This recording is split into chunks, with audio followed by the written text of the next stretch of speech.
I know I should, but an introduction to the spirit and practice of motivational interviewing, featuring the work of Stephen Andrew and others. I know I should stop drinking, but I'm really not hurting anybody.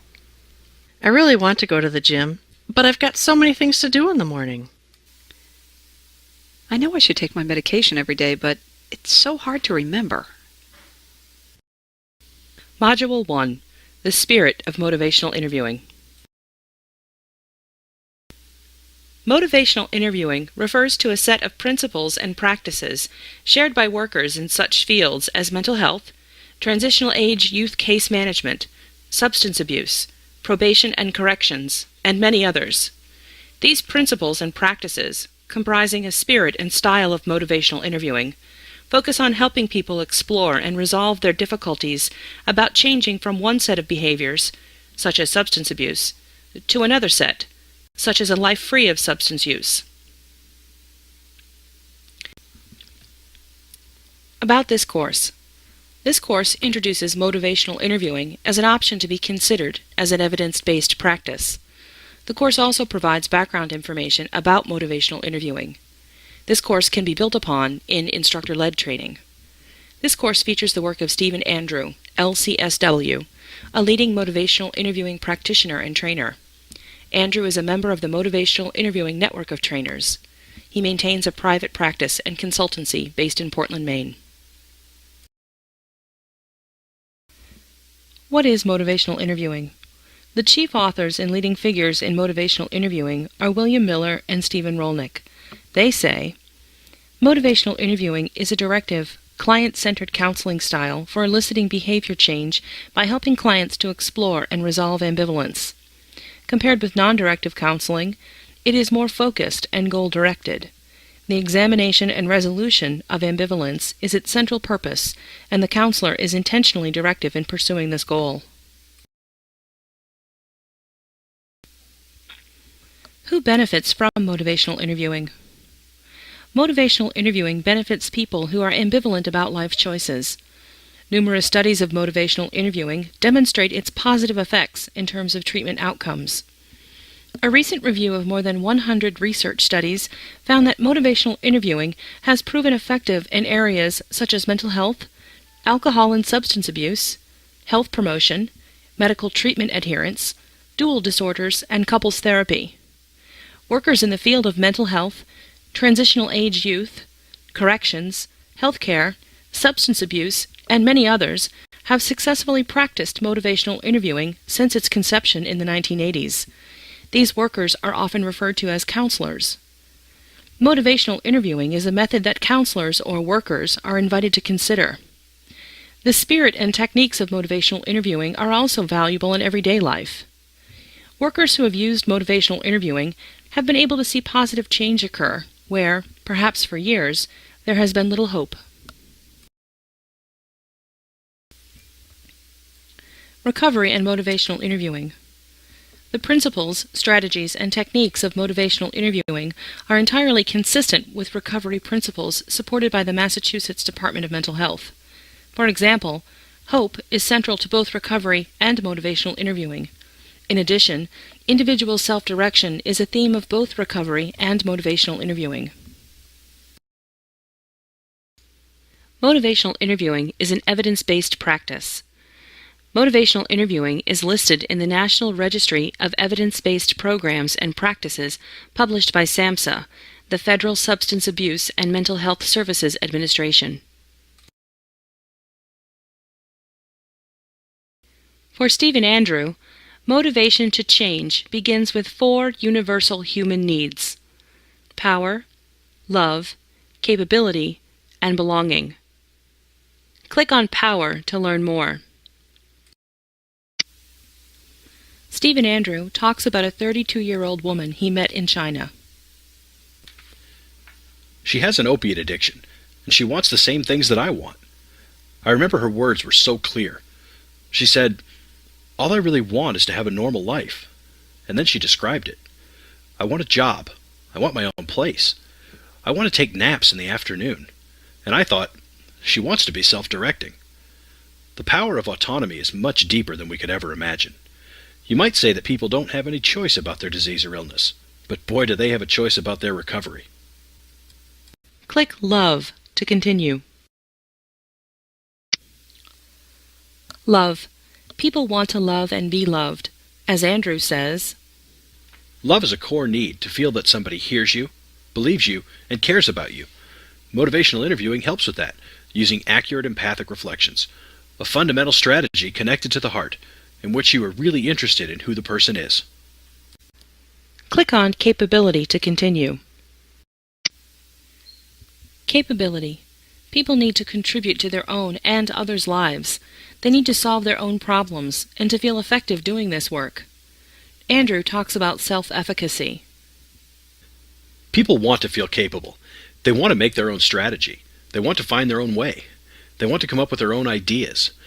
They want to muck through their own sort of chaos and find their solution. They want affirmation of their own strategies.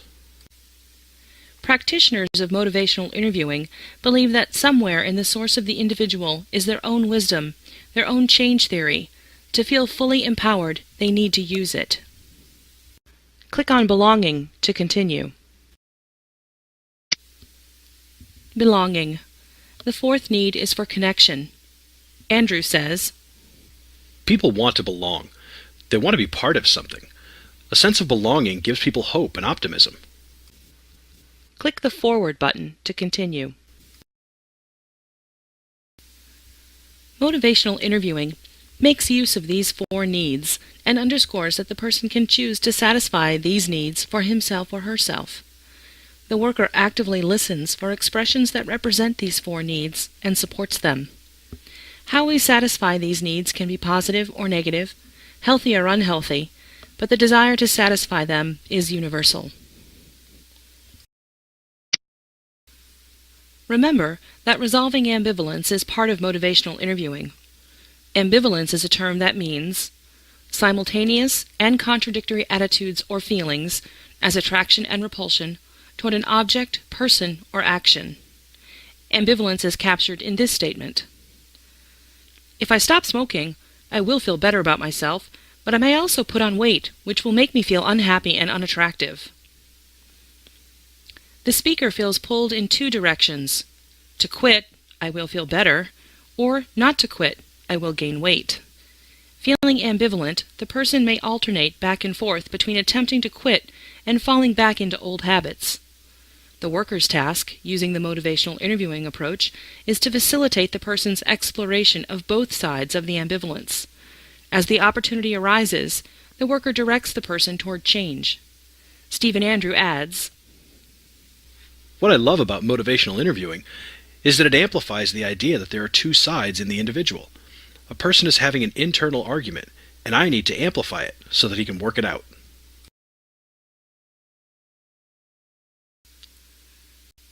There is a spirit of motivational interviewing, and there are interaction techniques recommended in motivational interviewing to inspire behavior change.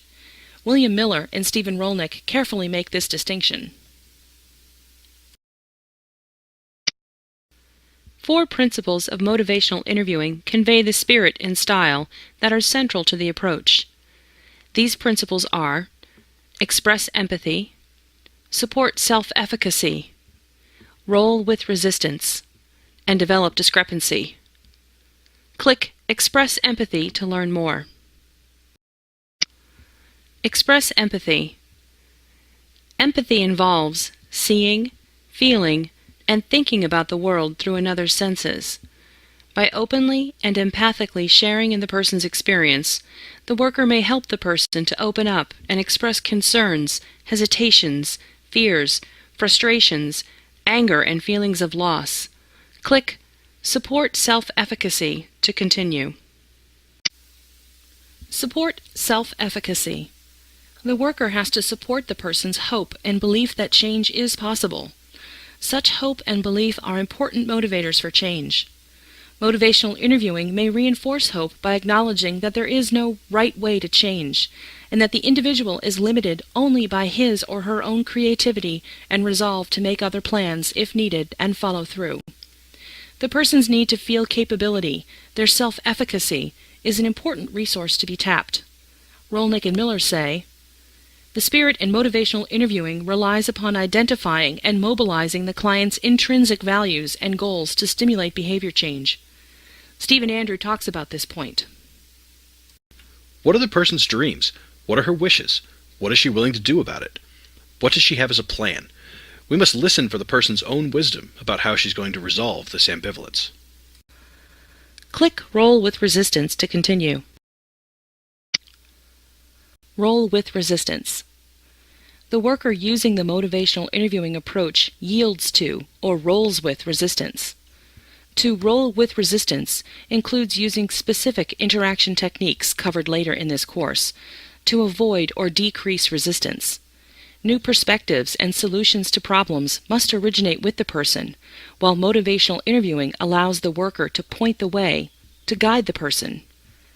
Workers are often tempted to fix a problem or impose the right solution. Such tactics generally increase resistance and reduce the likelihood of change.